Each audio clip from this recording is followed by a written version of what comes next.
Mari kita berdoa sebelum kita mendengarkan sharing hari ini. Bapak, terima kasih. Kami bersyukur buat kebaikan-Mu. Kami mendengar perkataan-Mu karena perkataan-Mu adalah roh dan hidup. Tuhan, biarlah firman Tuhan ini bukan sekedar menjadi pengetahuan bagi kami, tapi menjadi pewahyuan dalam kehidupan setiap kami. Terima kasih Tuhan Yesus. Kami sudah berdoa dan mengucap syukur. Haleluya. Sama-sama kita katakan amin. Puji Tuhan. Apa kabar kita hari ini? Saya percaya semua dalam keadaan baik dan semua dalam keadaan luar biasa. Saya mau kasih judul sharing saya hari ini, Rancangan Tuhan. Sama-sama kita buka firman Tuhan dalam Yesaya 55 ayat 8 dan 9. Sebab rancanganku bukanlah rancanganmu, dan jalanmu bukanlah jalanku. Demikianlah firman Tuhan. Seperti tingginya langit dari bumi, demikianlah tingginya jalanku dari jalanmu, dan rancanganku dari rancanganmu. Bapak Ibu Saudaraku yang terkasih dalam Tuhan Yesus, dengar baik-baik bahwa rancangan Tuhan dan rancangan setiap kita itu jauh. Kalau rancangan kita segini, Tuhan tuh jauh lebih tinggi. Tapi seberapa banyak setiap kita mau hidup ini dengan caranya kita, mau-maunya kita. Nah, dalam Yesaya 55 ayat 8 dalam bahasa Indonesia masa kini, Tuhan berkata, pikiranku bukan pikiranmu dan jalanku bukan jalanmu. Ternyata rancangan di sini adalah pikiran. Di mana setiap kita harusnya seperasaan dan sepikir dengan Kristus. Pikiran kita dengan pikiran Tuhan tuh jauh banget. Tetapi seringkali kita maunya pakai pikiran kita, pakai yang namanya kebisaan setiap kita, kemampuan setiap kita. Kita bisa kok, kita mampu kok. Kita kan sekolah, kita kan punya S1, S2, S3, kita belajar bagaimana cara untuk mengelola kehidupan ke depan. Oh, kita belajar, pokoknya kita hebat. Gak apa-apa, it's okay, belajarlah. Tapi dengar baik-baik, pikiran kita dan pikiran Tuhan itu jauh berbeda. Dimana seharusnya kita harus menyelaraskan pikiran kita seperti pikiran Kristus. Bukan mau-maunya kita, bukan karena kepintaran kita, kita sampai kepada rancangan yang kita mau dalam kehidupan setiap kita. Dengar baik-baik, medan tempur dari setiap kehidupan kita adalah pikiran kita. Hati-hati dengan apa yang saudara dan saya pikirkan, karena seringkali apa yang kita pikirkan, apa yang kita rancangan tidak sesuai dengan apa yang Tuhan pikirkan dan Tuhan rancangkan. Tuhan mau beri yang terbaik buat setiap kita, tapi kita mau-maunya setiap kita. Kita merasa kita mampu, kita bisa, kita sudah belajar, kita sudah ahli dalam hal itu, sehingga kita sombong. Coba lihat dalam Markus pasal 8 ayat 32 sampai dengan 33. Hal ini dikatakan dengan terus terang, di mana Tuhan Yesus bilang anak manusia harus mati, menderita. Tetapi Petrus menarik Yesus ke samping dan menegur dia. Maka berpalinglah Yesus dan sambil memandang murid-muridnya, ia memarahi Petrus, katanya, enyahlah iblis. Nah, ini bahasa kerennya deh sekarang, setan lo. Sebab engkau bukan memikirkan apa yang dipikirkan Allah, melainkan apa yang dipikirkan manusia. Petrus mau bilang kepada Tuhan Yesus, Tuhan Yesus, yang aku tahu tuh Tuhan itu tuh hebat, Tuhan itu keren, ngapain dia harus menderita, ngapain dia harus mati. Tuhan itu tuh Mesias, itu mantap, nggak mungkin dia tuh hebat, raja, nggak mungkin dia menderita dan dia mati. Tapi itu bukan pikiran Tuhan, tetapi itu pikiran yang dipikirkan manusia. Makanya Tuhan bilang kepada Petrus, enyahlah iblis.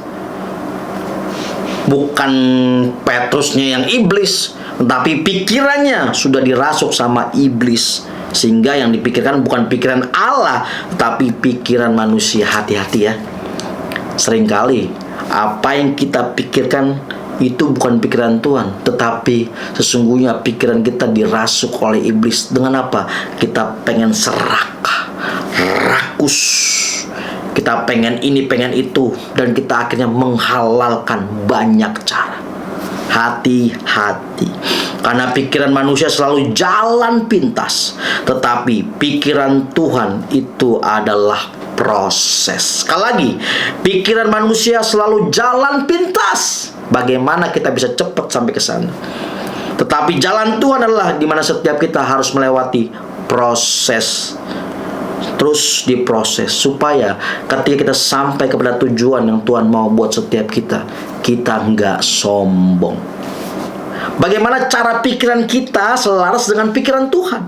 Filipi 2 ayat 1 sampai dengan 5. Jadi karena dalam Kristus ada nasihat. Nah, nasihat ini bicara tentang apa? Nasihat ini bicara tentang yaitu tuntunan Tuhan, hikmat Tuhan, arahan Tuhan atas setiap kehidupan kita. Jadi garis bawahi bold yang terpenting dalam kehidupan setiap kita, untuk setiap kita selaras dengan jalannya Tuhan, dengan pikirannya Tuhan, yaitu kita harus tinggal di dalam Kristus. Nggak ada cara lain. Kita harus hidup sungguh-sungguh di dalam Tuhan. Kita harus bergaul erat dengan Tuhan. Kita harus mendekat kepada Yesus. Karena apa? Di dalam Yesus ada nasihat. Ada nasihat buat apa? Buat pikiran kita. Di mana pikiran kita dituntun Tuhan. Pikiran kita dimasukin yang namanya hikmat Tuhan dan arahan Tuhan, sehingga pikiran kita selaras dengan pikiran Tuhan. Di mana Tuhan mau bawa setiap kita kepada rancangannya yang terbaik. Sama-sama katakan dengan saya, rancangannya yang terbaik. Karena rancangan Tuhan itu jauh lebih tinggi dari apa yang saudara dan saya pikirkan.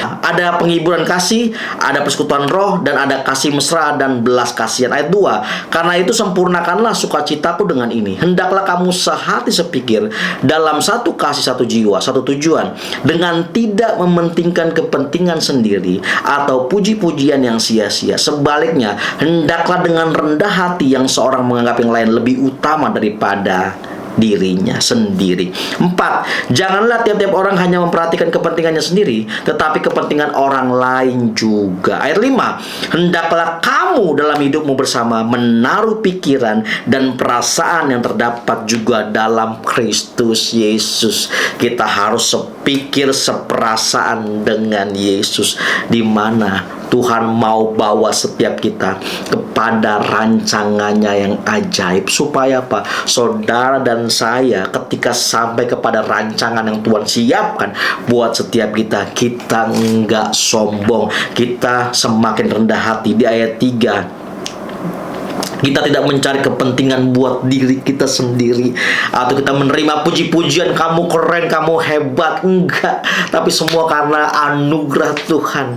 Tapi seringkali dengar baik-baik, Tuhan harus menghancurkan yang namanya pikiran dan rancangan-rancangan yang ada di dalam dirimu sendiri. Tuhan harus hancurkan itu supaya rancangan Tuhan yang terjadi dalam kehidupan setiap kita. Seringkali mungkin kita akan, Tuhan kok begini banget sih, aku sudah merancangkan sesuatu Tuhan, kok begini sih terjadinya, malas tidak sesuai apa yang aku mau, tidak sesuai dengan apa yang saya harapkan. Tetapi dengar baik-baik, sesungguhnya Tuhan sedang menyiapkan satu rancangan yang terbaik kalau saudara dan saya hidup di dalam Tuhan, di mana pikiran kita akan diberikan nasihat, hikmat, dan tuntunan Tuhan. Sehingga ketika saudara dan saya, Tuhan berikan rancangan yang the best, kamu gak sombong, kamu semakin rendah hati dan memuliakan Tuhan melalui apa? Melalui apa yang saudara terima dari Tuhan yang terbaik itu. Wow. Biarlah setiap kita tinggal di dalam Yesus, sehingga kita memiliki yang namanya pikiran dan perasaan seperti Kristus, di mana saudara dan saya sedang berjalan saat ini menuju tujuannya Tuhan.